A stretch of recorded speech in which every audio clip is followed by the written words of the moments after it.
What's up, everybody? It's John with John Sports Hunts and Collectibles coming at you with a brand new video. How's everyone doing out there today in the YouTube universe? I'm in downtown Pittsburgh.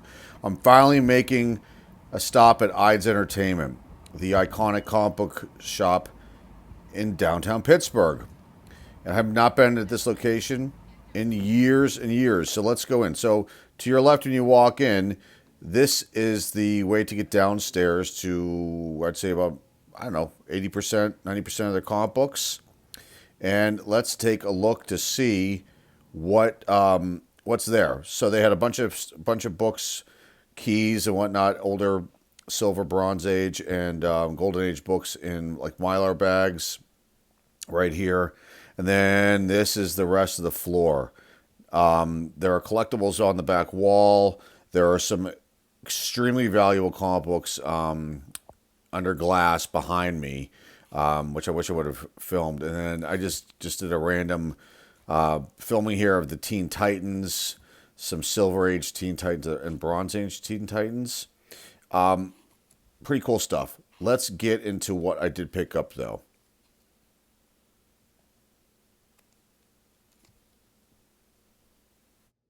All right, let's show everyone out there in the YouTube universe what I picked up at Eides Entertainment. Before I do that, just talk about the store a little bit. I wanted to film more in there. The first floor, when you walk in, you could see the close to the door in the beginning part of this video. There are new releases, and then what they have left of, I guess, vinyl and CDs, because that was what they were known for, along with comic books back in the day. And then there was a bunch of dollar boxes. And then some higher priced, I want to say silver, like Archies, and they had Atlas comics there. I was running out of time. I only had, about an hour to look around, and there's a lot there, so I'm gonna have to go back. So that's the first floor. Then you can see where you walk down the stairs to go down to the lower level, which I guess you can consider that the basement, where they have all the comics, and they have a lot there, and there are drawers underneath the top racks. It's all alphabetized. It's everything in those sections that I showed you are all bagged and boarded. I want to say 99.9% of the books are bagged and boarded. It's very extensive. It was kind of overwhelming. I will go back. I will take a look, deeper dive into things there and film some more. I had 2 minutes of video that I lost too somehow. I don't know how. I was filming it. I could see it as I was filming it. And then when I started putting this together, the screen starts out and then it goes black for like 2 minutes. And I was not covering over the lens, so I don't know what the heck happened there. And it was some really cool stuff that I was filming too. So I'll have to go back. The store is extremely clean. Between them and Phantom of the Attic, those are the two cleanest stores that I've been in. And I won't mention anybody else here in the video, other stores, but there's one group of stores they really need to be a little more cleaner with things. Customer service wasn't too bad. A couple grouchy Gus's, but in general, pretty nice staff, helpful. I recognize a couple of faces there. I haven't been in that location in a long time. I remember that for some reason it was bigger, but maybe it just my memory isn't what it used to be as far as remembering what that store used to be. Now the owner passed away too a few years back, and so may he rest in peace. And now it's owned by a few of the former employees who I know one of them, and he wasn't there. So overall, it wasn't that bad of an experience. I had a good experience there. I will say that I prefer Phantom of the Attic just because I feel a little more comfortable there. I felt a little like, I didn't feel as comfortable in this store as I normally would in other places I've gone on. I don't know why that is, or why that was. But anyway, let's get into what I found. The first book here, I bought 3. Pricing on the stuff too On their books, it's all over the place. Depends obviously on condition. I feel like maybe, well, they're basing prices on what basically the grades would be on these, or, you know, the values are. And so, you know, it is what it is. This first one, this is a key. This is a key. Now I finally have this one. I was basically going to be picking up, my idea was to pick up this Ragman number 1 if they had it, and then Ragman number 2, which they had too as well. But then I decided, well, let me look some more. Once I got my bearings down, I ended up picking up 2 Silver Age books. One which maybe was a mistaken one, which was a nice one. So anyway, we'll get into those in a second too. So this is Ragman number 1, key issue. It's the origin, the first appearance of Ragman, Rory Reagan. Got Joe Kubert. Did the cover of this one. This is sensational. I did not have this book as a child. I had Ragman 2 and 3, which I know that I pulled out of Marvel Multi-Mags, and they're in really bad shape. Issue number 2, I cut the cover. Issue number 3 is like definitely a reader copy. So I showcased 3, 4, and 5. Now I just need to get 2 again. I'll be able to get that easy. But other artists on this: Redondo Studio, Eric Santos.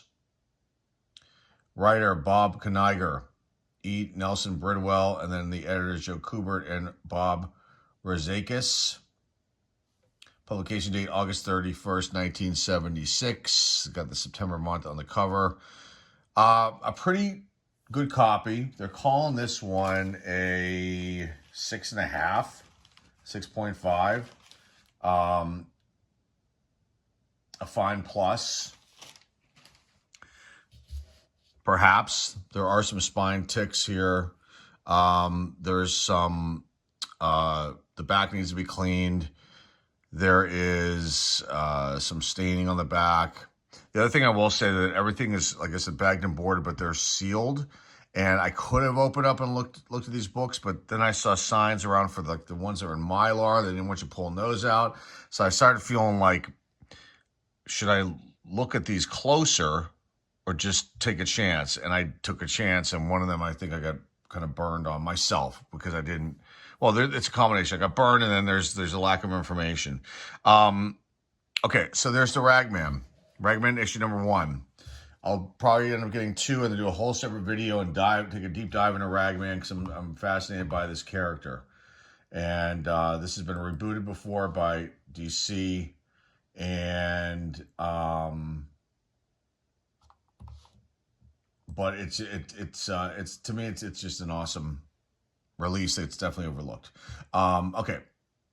9.8, it's $153, 92, $40, 9, an 8, 32, a 6, 13. I can see where they got their pricing from on this one then. A 4, $8, and ungraded $5.40. I probably overpaid for this. I paid $15 for this book.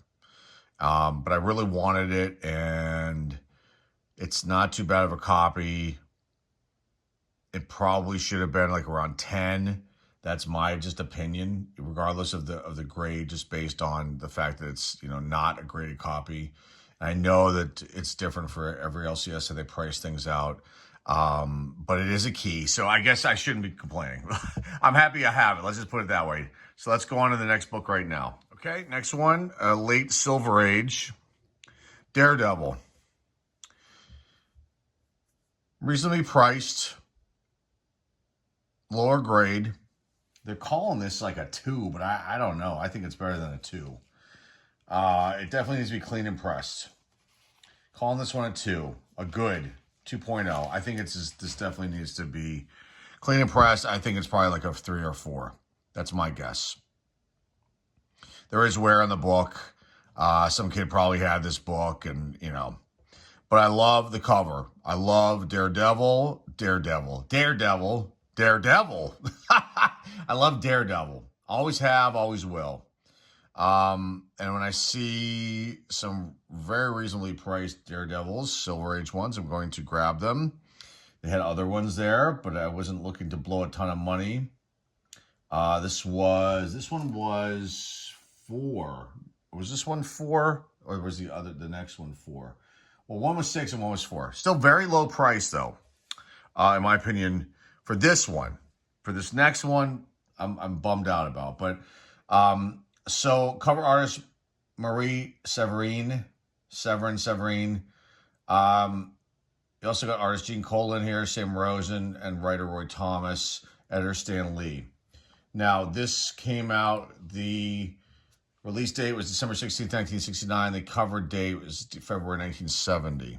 There's some misinformation online about this coming out in 1970. But no, it came out December 16th, 1969. The 1969 year is on the inside part. And then the rest of the information. Pretty cool stuff here. So we're looking at, in this particular one, you've got appearing entrapped by the trio of doom. So you got Daredevil, Matt Murdock, Karen Page makes an appearance, Foggy, Nelson, his buddy. Okay, the antagonists in this one are Cobra, Mr. Hyde, and Jester, which are all on the cover right there. And then Lemuel Fry. I don't know who that is, but that character makes a first appearance. And then you've got Frank Lloyd Wright as reference, which is wild. If you know who Frank Lloyd Wright is, look him up if you don't. Thor, Death's Head are also referenced in this particular issue, and that's the only story. We won't get deep into the story at all. Let's just move on to other information about this book. It's not a key. A 9.8 in this book's for $522. A 9, $204, $304. An 8.57, a 6, 38, a 4, 10, and then ungraded on average $11.40. I think this is probably a little bit better than like a 2. I mean, definitely, I don't know if I'll be able to clean this here. This looks like a little bit of foxing here.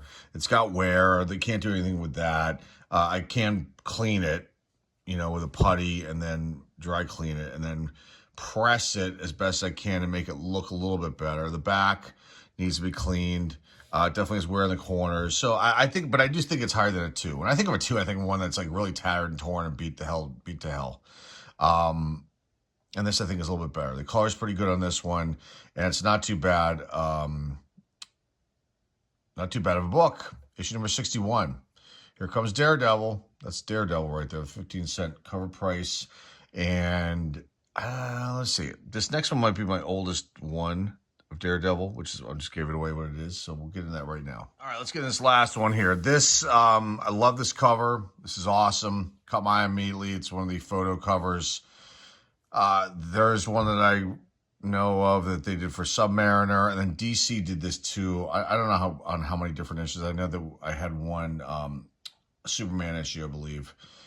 They took a photo as the background and then had the artwork, over the top here. So, but still a really awesome cover.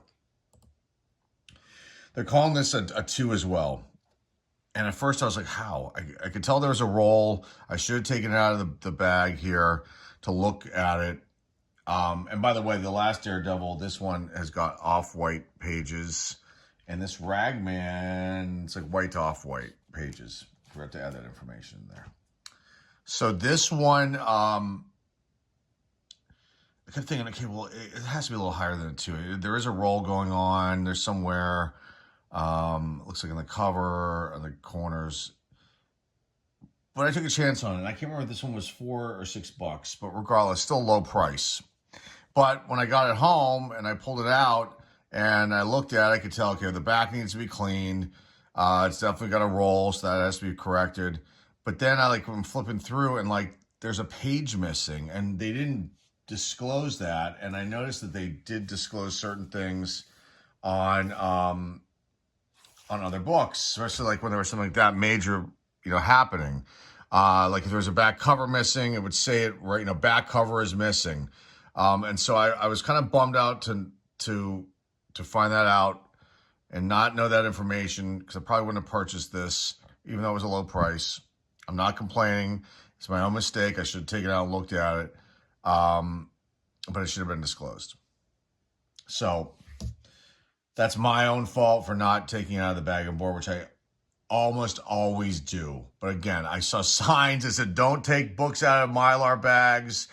You know, the books that are in the Mylar bags. And I'm thinking, oh man, you know, you feel kind of uncomfortable when you see that. And these weren't Mylar, but I still should have done it. I should have said, screw it. I'm paying for this. I need to look at these. And that's usually what I do. Okay. Anyway, let's get into this book.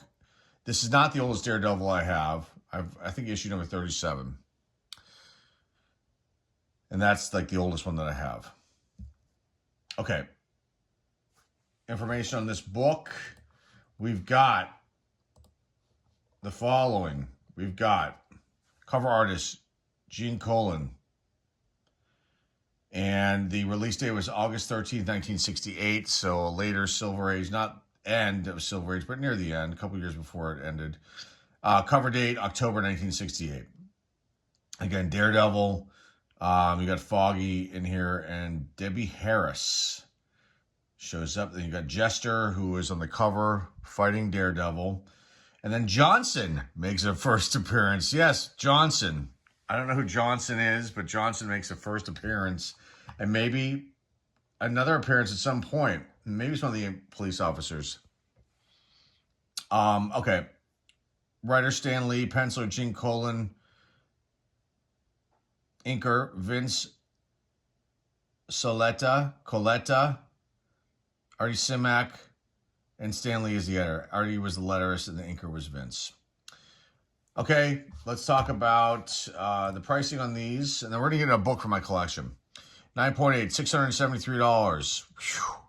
That's a good one, huh? But it's not that. 9.2, $170, an 8.60, a 6.42, a 4.28, on grade $21.49. A 2 value is worth $18. So, you know, I think I got ahead on this one. I think I did. I think I did okay with that. Even though the page, I think a page is missing. It's like completely, like, it looks like it was cut. So I'm guessing there's a page missing. I got to go through it and count them and just look and, you know, see if if everything's there. And the last one, a 2, if that's what it's claiming, is only worth $7, but I think this is higher than a 2. So let's get into a book for my collection now. All right, let's take a look at a book for my collection. I just pulled out a random book. It's a pretty cool one. From 1976, you've got 2001: A Space Odyssey, issue number 1, based on concepts from MGM Stanley Kubrick's production. Premiere issue. Jack Kirby did the cover artwork of this one. This is an awesome book. It's in, like, you know, I don't know, mid-grade,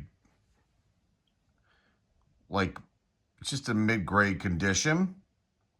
5 or 6. I don't think I can get any higher than that. If I was to ever get this grade, I won't.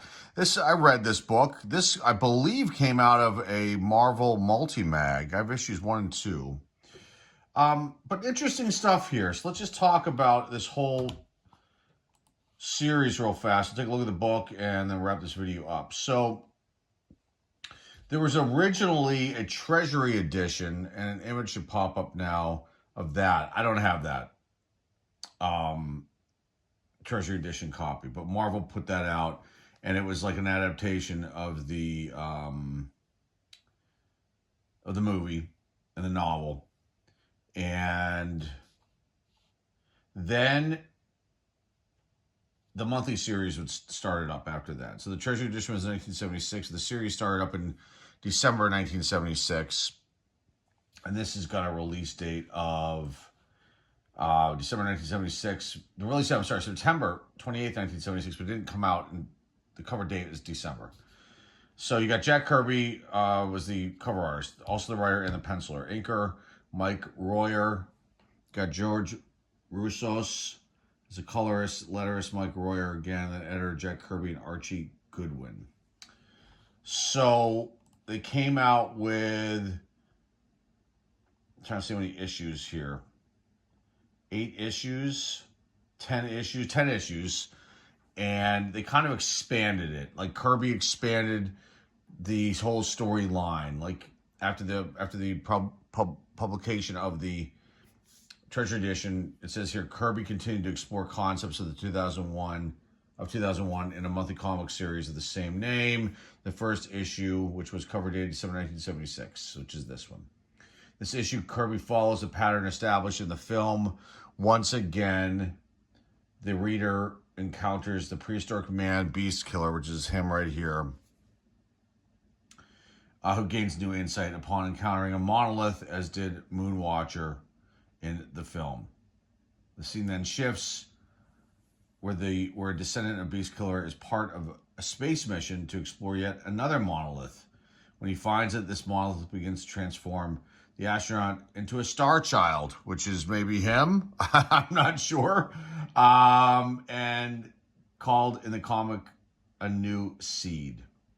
Issues 1 through 6 of the series replay the same idea with different characters in different situations, both prehistoric and futuristic. In issue 7, 1977, June 1977, the comic opens with the birth of a new seed who then travels the galaxy witnessing the suffering that men cause each other, while the new seed is unable to or unwilling to prevent this devastation.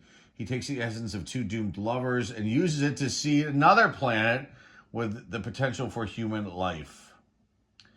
And then there's issue number 8, which introduces Mr. Machine, who was later renamed Machine Man. That's a famous issue. Mr. Machine is an advanced robot designed by X-51. Is that Hal? Might be Hal. No, Hal 9000. X-51, supported by the love of his creator, Dr. Abel Stack, and an encounter with a monolith. So there's like kind of like an overview of the whole series. Let's take a look at the inside of this one. Now, this has been bagged and boarded since I did it years ago. You can see it's got an old bag on it still. I should probably look at replacing all these old bags and possibly the boards. The bags definitely. So you can see this has got, it's got, some wear. But I think if I clean and press this, I can make it look pretty nice. Got some spine ticks here. You can see them. I'm not really concerned about that. I just want to look at this book. I don't think, I obviously haven't looked at this since I was a kid. And we're going to look through this, but this is awesome. And you've got the Mead school supplies. And I think I actually had 1 or 2 of these type of notebooks or folders, and they were super cool. All this stuff way before the internet ever was even thought about, invented. And this is how these are the kind of things you purchased as a kid, and you were happy to have them, and everything was super cool. So there's Beast Killer right there. Got off-white pages here. Definitely.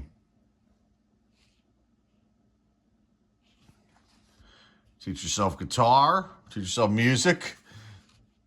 Love the ads. Love the ads. Always fun to see those.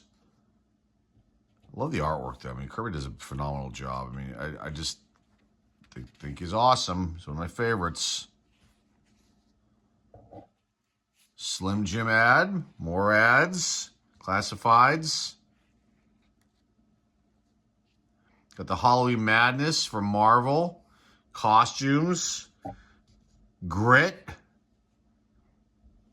It's a newspaper. I honestly don't think I've ever seen a copy of Grit my whole life. I do remember these ads, but I never saw a copy of Grit. We'll get into pricing on this. This can be a valuable book. It's not a key, but it can be valuable. Here's the center of the book. Still has nice collars. Monolith Mail. Gotten book covers here. There's Mr. OJ. Yeah, well, who would have thought? Who would have thought it? There he is in an ad for Sport Built. Is it Sport Built? I think that's it. The shoes. Superheroes and Assemble. Here are the subscriptions. All 12 issues for only $4. Now, I think that the newsstand and the direct the subscription copies were the same. I don't think there's any difference. And I could be wrong. So all this newsstand stuff, it was probably the same one you got at the newsstand that you would get in the subscription. It's only my guess. I don't know if people have talked about that before. Love this. Make money customizing vans, cycles, buggies, inside and out. That's awesome. Isokinetics, muscle building ad.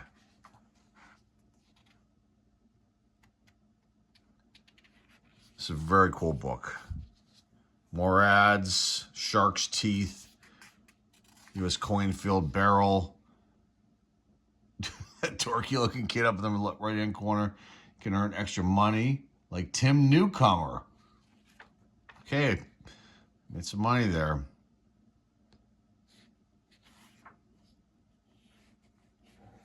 Testament to Tapestries. That's a very important issue. Issue number 1 of Peter Parker, The Spectacular Spider-Man, which I have. You get another, like a Spider-Man comic here, an ad for Twinkies, pretty cool. The Fly. And then you get the World Encyclopedia of Comics. I've never seen that either. Is the last, let me make sure I didn't miss a page here. I don't think I did. I think that was it. Oh no, I did miss a page. Did I miss one? Just the one.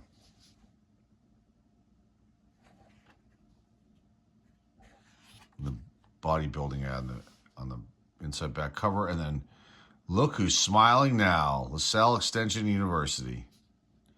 Remember these ads? I remember these ads. I certainly do. There it is, 2001, A Space Odyssey, premiere issue number 1, not a key. Pricing on this book, you've got, if you get this at a 9.8, 176 bucks, a 9.6, 72, a 9.4, 50. One sold for at a 9.2 for 100 bucks recently. 9.0, 28 bucks. An 8.77, a 7, 27. A 6 sold for $64.07 in an auction. A 5, $19.15. 32 bucks for a 4. $26 for a 3, and $21 for a 2. On average, this goes for $16 ungraded. I'd say this is probably a 4 or 5, somewhere in there. Probably a 4, because there are these spine ticks here, and their color breaks right here and here, and you know, there's some wrinkles in the cover. It needs to be cleaned and pressed. Regardless, I just want to share this with you. So let me pause real quick and we'll wrap this one up. Folks, thanks again for being here, checking out the comic book video. Hope you like the little snippets from Eides. I will have to go back down there again and film a little bit more. I forgot to mention, I didn't film on the first floor, like when you walk in, because there was music blasting, and I would have gotten a major copyright strike. So that was why my mind kind of slipped when I was talking about that in the beginning of the video. That's the main reason why I didn't film on the first floor. And there's actually like a second floor that has DVDs and video tapes and other movie-related items. I did not go up there, so there is a second floor. So next time I go down there, I'll show you guys the additional parts of the store. Hopefully you can do the ground floor without the music. And by the front door, back in the day, I remember they used to have free posters, and I would get like a lot of music posters, promotional posters when I was younger. They still have posters there. It's amazing. I think they had like Chariots of Fire. They were beat to hell. There were like 4 or 5 posters there. And it's just funny how those things are still there after all these years. God knows those have probably been sitting there for all these years. They didn't look like they were freshly put out. And I also got a bunch of free comic books. They were giving things away too. And so overall, it was not a bad trip at all. I have to go back down there to spend some more time. I felt a little rushed.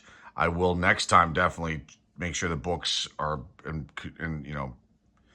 proper form before I pick them up. I will definitely open them up out of the bags and boards. Aside from the Mylar ones, I don't want you doing those. But the other ones, like these two, I should have checked on them both. This one especially because of the page missing. So overall, it was fine. It was a good experience to finally get down there. A couple of people that I know pretty well were not there. And then the one new owner who, I guess you could still call them employees, the owners, he was not there, but I do know him, and it would have been nice to at least see him and, kind of catch up. But that's all I've got for you guys today. So remember to like, subscribe, comment down below, share this video with your friends, family, and loved ones. eBay links down below in the description. Until next time, folks, this is John with John Sports and Collectibles signing off, and I'll see everybody very, very soon. Take care.